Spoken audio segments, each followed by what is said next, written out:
Assalamualaikum warahmatullahi wabarakatuh. Bismillahirrahmanirrahim. Alhamdulillahirabbil alamin. La ilaha illallah wahdahu la syarikalah, lahul mulku wa lahul hamdu wa huwa ala kulli syai'in qadir. Asyhadu an la ilaha illallah wa asyhadu anna Muhammadan abduhu wa rasuluh. Gimana kabar, Pak? Sehat, Pak? Ya.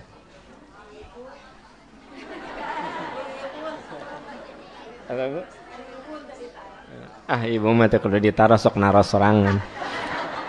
Ibu sehat, Bu? Siapa yang belum sarapan? Siapa yang belum sarapan? Ya, silakan sarapan masing-masing.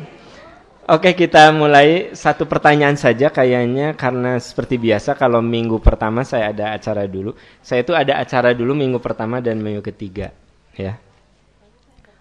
Kalau minggu ketiga saya di Istiqomah dulu, kuliah duha,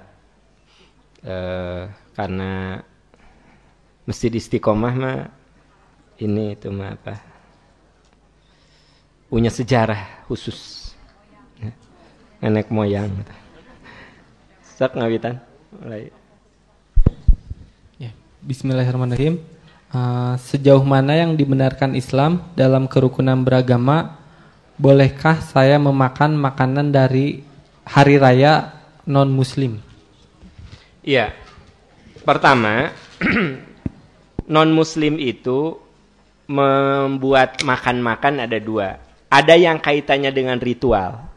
Itu mah nggak boleh Anda makan. Kalau ada kaitan dengan ritual. Tapi kalau tidak ada kaitan dengan ritual, misal mereka ada rumah deket rumah kita, ada rumah baru. Ternyata yang punyanya non-muslim. Lalu dia mengundang warga untuk mengenalkan diri. Kan suka gitu ya? Mengenalkan diri, diundang Pak RT, Pak RW, termasuk kita diundang ke sana. Lalu ada makan-makan. Itu mah boleh kita makan. Selama tidak ada yang diharamkan. Ya, tidak ada yang diharamkan. Boleh kita makan. Karena itu kaitannya dengan masalah kemanusiaan. Tapi kalau makanan itu ada kaitan dengan ritual, ya, agama apa yang suka ngabagikan roti di ritualnya?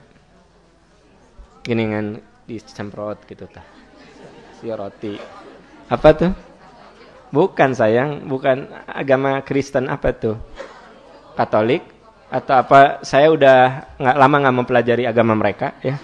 Nah, kalau misalnya ada kaitan dengan itu haram. Termasuk, maaf, kalau di Bali suka ada acara bawa buah-buahan geningan. Ngaben apa? Ngaben. Bukan yang bawa buah-buahan ke laut geningan. Nyanuk itulah pokoknya ya. Nah, itu ada kaitan dengan ritual tidak? Ada. Sekalipun apel itu halal, tapi kalau sudah dikaitkan dengan ritual, itu tidak boleh kita makan. Atau misalnya ada orang yang pasang sesajen.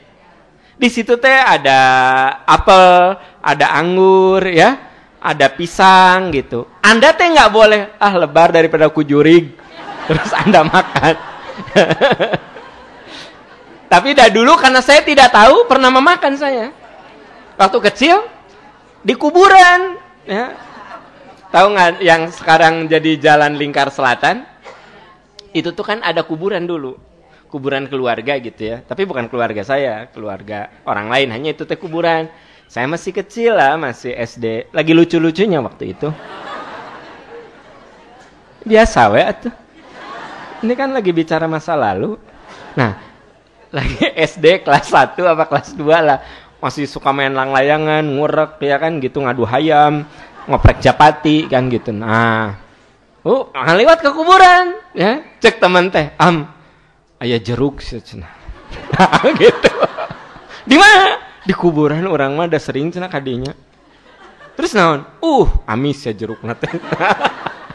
Pas kadina teh, pas baru disimpan, aya jeruk, aya apel, ya, aya cau. Wah, udah.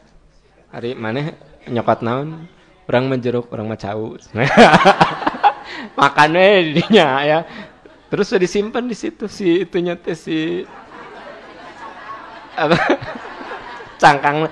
kayaknya yang nyimpennya dimakan cenah. Kudu ngagegeh ya kan, padahal ku urang pantesan besoknya udah ganti lagi.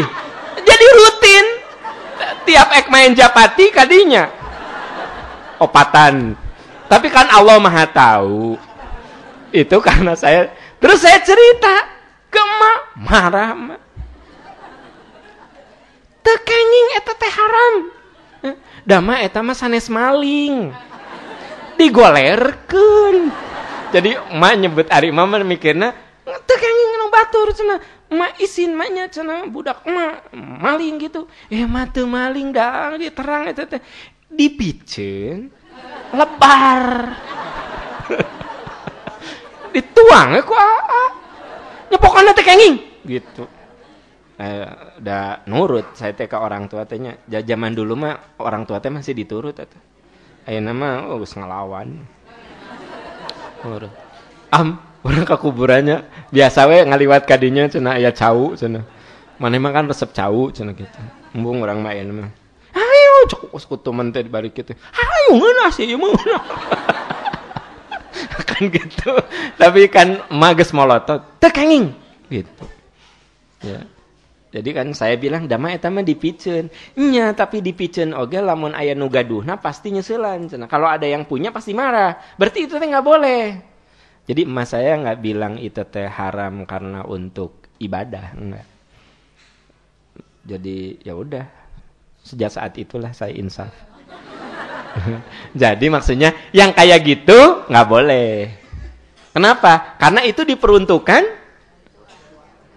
untuk ritual. Sekalipun itu adalah makanan halal, tapi kalau udah kaitan dengan ritual menjadi tidak boleh, ya, gitu. Itulah jawabannya sederhana. Kalau kaitan dengan ritual nggak boleh, tapi kalau kaitan dengan kemanusiaan boleh. Bu, boleh nggak datang ke pernikahan tetangga ibu atau teman ibu yang non muslim? Boleh nggak? Jangan langsung boleh. Di mana dulu? Kalau Anda datang ke pernikahan itu dalam acara pemberkatan di gereja, nggak boleh. Tapi kalau saya datang ke pernikahan itu di acara pesta atau bahasa agama kita mah walimah, ya, saya datang misalnya ke hotel, ya, udah gitu, Om, selamat ya, saya dan keluarga ikut bahagia, semoga putra Om, ya, mendapatkan kesuksesan. Iya, saya kasih Om cerita, ya, Om. Nah, terus paham, ini mah nggak ada babinya halal, gitu. Dia cerita, saya mah nggak nanya, ngomong ke saya. Cateringnya juga yang Muslim, Bu Haji, oh ya, catering Bu Haji, ya udah. Kan? Jadi yang saya katakan di sini, selama itu halal makanannya boleh kita makan, ya. Karena itu sifatnya kemanusiaan. Tapi ketika pemberkatan nggak boleh. Oke, next, berikutnya satu lagi karunya. Masih aralohok gitu. Ya. Oh, gitu kan. Yang kedua, sudah sejauh mana organisasi Islam di dunia untuk berjuang melawan keyakinan Zionis di Palestina atau Syiah di Suriah? Setahu saya, kita mampu memberikan bantuan ala kadarnya berupa sembako atau obat-obatan.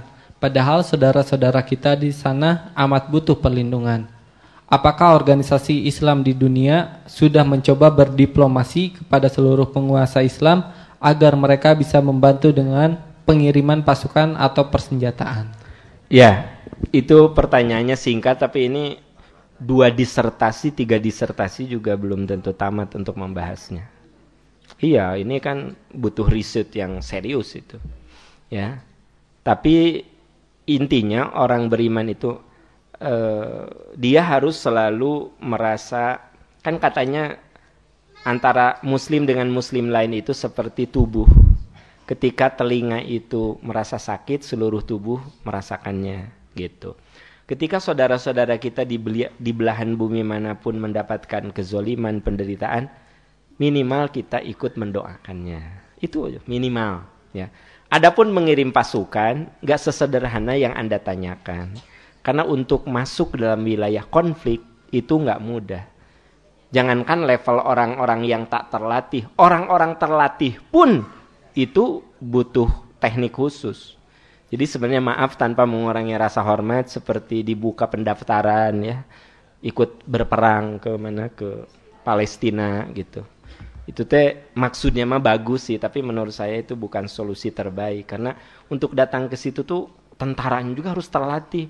Hari iya latihan kakara 2 minggu, jabat TBC, disuruh lari teh gitu. Jaba badan aduh meni eueuh melendung otot na. Nu aya teh tulangna wungkul. Dibengker we tulisan la ilaha illallah. Gitu. Lah kawe itu la ilaha illallah. Allahu akbar. Dan Anda perlu tahu itu perang di padang pasir itu jauh lebih berat daripada di hutan.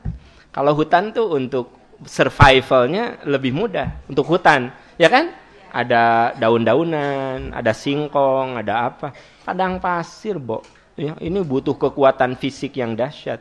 Jadi saya tidak mengatakan jelek itu dibuka pendaftaran, tapi menurut saya tidak realistis.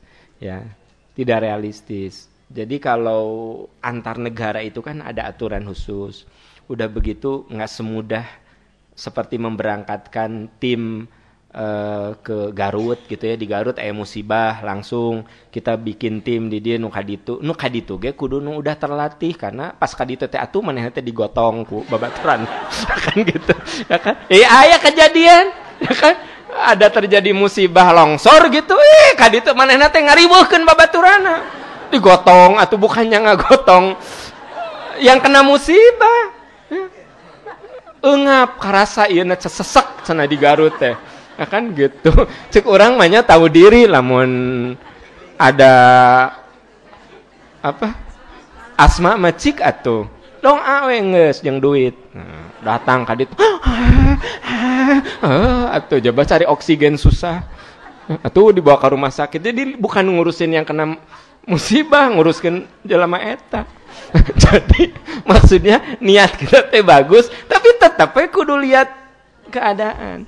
Kita tidak menutup mata kalau sekarang ini sejumlah saudara-saudara kita dalam keadaan kena musibah yang cukup dahsyat, yang cukup berat.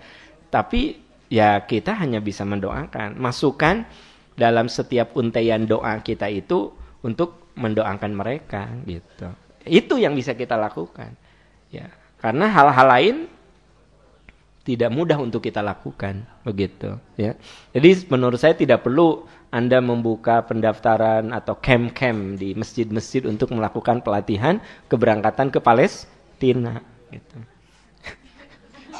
Ngoronangna teh dina ieu bambu gitu. Ya oke lah, terlepas dari itu semua itu niat baik dan pasti Allah mencatatnya sebagai kebaikan. Tetapi berbuat baik itu tetap harus melihat kapasitas diri. Ya kalau berbuat kebaikan itu kudu lihat kapasitas diri gitu kan. Karena prinsipnya dalam ajaran Islam tuh kita membantu orang, tapi jangan kemudian kita juga membuat jadi beban untuk yang lainnya. Contoh, saya ngebantu orang teh harus, tapi kalau saya membantu orang kemudian saya menjadi beban orang lain juga salah. Contoh, saya punya penghasilan, tapi penghasilan saya gunakan untuk sedekah infak. Ari untuk makan dan minum dari mana? Oh nya emak punya tabungan, pakai punya emak. Kan salah, gitu kan. Sampai emak teh lieur, setiap awal bulan teh aam pasti geus datang deui ya cenah. Ma aya artos kangge bayar listrik, ledeng. Ari aam mana duit? Infak sedekah mah. Kan jadi beban, enggak boleh gitu. Makanya kita itu berbuat baik harus, tetapi tetap lihat kapasitas diri gitu. Karena yang Allah lihat itu ikhtiar kita. Itu yang Allah lihat ya. Nah, adapun peran-peran lembaga-lembaga internasional dan sebagainya ada beberapa yang saya tahu, tapi kalaupun saya ceritakan di sini butuh waktu lah gitu. Saya mengikuti itu dan saya juga ngajar materi kuliah tentang gerakan dakwah internasional itu. Jadi itu jadi materi kuliah saya untuk judulnya komunikasi pergerakan. Nah, komunikasi pergerakan tuh kita harus bicara tentang pergerakan-pergerakan yang ada di Indonesia dan internasional. Pergerakan dari mulai gerakan dakwah dan gerakan-gerakan lainnya. Tapi itu mah terlalu akademik banget lah. Kalau di sini mah terlalu umum ya gitu. Bukan berarti saya tidak mau menjelaskan, tapi kan kata Wilbur Schramm kalau bicara itu know your people. Anda harus mengerti siapa yang di depan Anda gitu. Kan kalau saya ceritakan juga bukan mubazir sih, ya. Bukan mubazir. Siapa yang mau bilang mubazir? Ya. Susah ngetesnya, gitu. Ya, oke. Itu saya pikir kita break dulu.